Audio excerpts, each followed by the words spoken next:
Facebook খুলিব নোৱাৰি এটা বেয়া শব্দ আহে চোৱাৰৰ বাচ্চা। এই শব্দটো অসাংবিধানিক, তথাপিও কৈছোঁ কাৰণ এই শব্দটোৱে বৰ্তমান অসমৰ সাংস্কৃতিক জগতখনত তোলপাৰ লগাই আছে। এই শব্দটো কোৱা ব্যক্তিজন হ'ল ঋতু কলিতা, ছ'চিয়েল ইনফ্লুৱেঞ্চাৰ।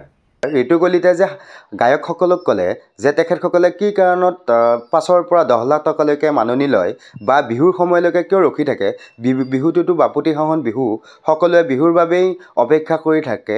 সাধাৰণ ৰাইজে কেইটামানকৈ টকা সংগ্ৰহ কৰি লৈ বিহু সমিতিত গায়কসকলক মাতিবলৈ খোজে, কিন্তু তেখেতসকলে 3ৰ পৰা 10 লাখ টকালৈ দাবী কৰে।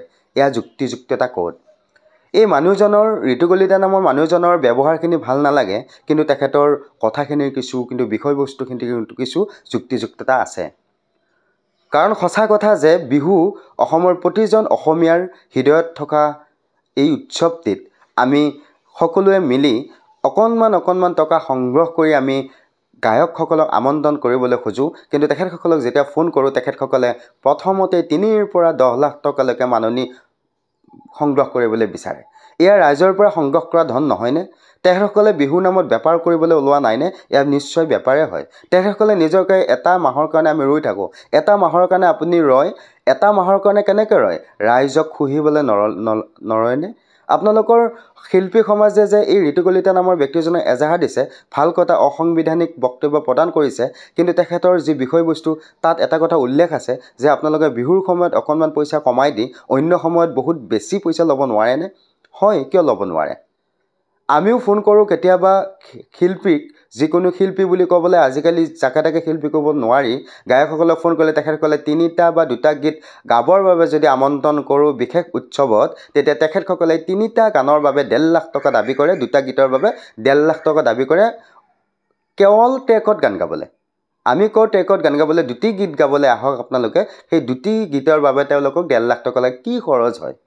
অসমৰ ৰাইজক এনেকৈ শুহি লৈ তেখেতসকলে গ্লেমাৰ দেখুৱাই কাৰ আন্দোলনত তেখেতসকলৰ বহিমুখী চৰিত্ৰবোৰ উদঙাই দি বানপানীৰ সময়ত ঘৰৰ ভিতৰত সোমোৱাই থকা এই চৰিত্ৰবোৰ, কিন্তু যেতিয়াই এজন ব্যক্তিয়ে তেওঁলোকৰ ভুলবিলাক উদঙাই দিব তেতিয়াই এজাহাৰটো কিন্তু এই বেয়া শব্দটোৰ কাৰণে দিয়াটো বেয়া কথা হোৱা নাই।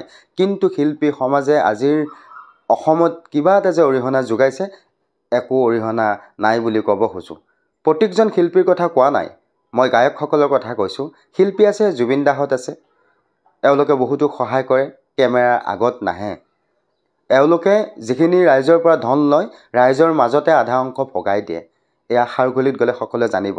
কিন্তু বেলেগখিনি, কাইলৈ দেখিছিলোঁ টিকিনি বান্ধি পেলাই স্কুটাৰ এখন লৈ গুৱাহাটীত ঘূৰি ফুৰা ব্যক্তিজনে ৰাতিৰ ভিতৰতে এটি গীত হৈ নেক্সট বছৰত তেওঁক যেতিয়া 4 লাখ টকা দাবী কৰে, সি কি খৰচ হয়? বহাগ বিহু আহিল, সকলোৱে এই বিহুটিৰ বাবে ৰৈ থাকে।